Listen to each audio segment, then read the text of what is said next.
Halal bihalal istilah khusus di Indonesia. Anu maksudna silih hampuran manusia, terutama diayakeun dina raraga lebaran. Kawajiban puasa Ramadan rengse geus bubaran. Perlu silih hampura tina sugri kalepatan, sabab jalma teu aya nu luput tina kasalahan. Kasalahan anu matak nimbulkeun putus hubungan, ngarugikeun perjuangan ku timbulna perpecahan.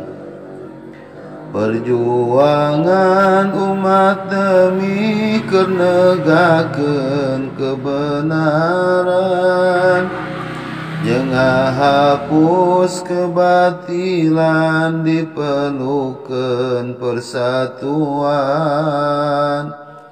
Saeutik bari ngahiji ngahasilkeun kakuatan,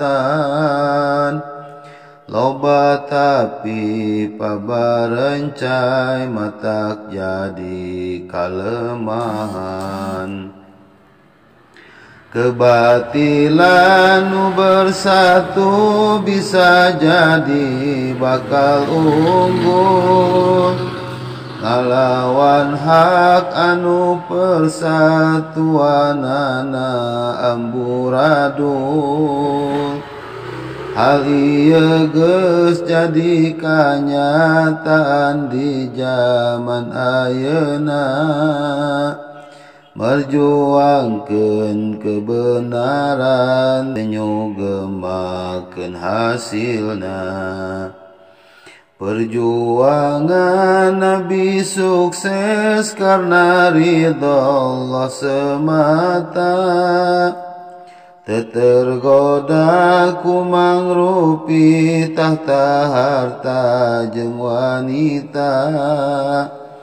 Eta kanikmatan dunia pasti bakal putus pegat, kanikmatan anu abadi mah engke di akhirat.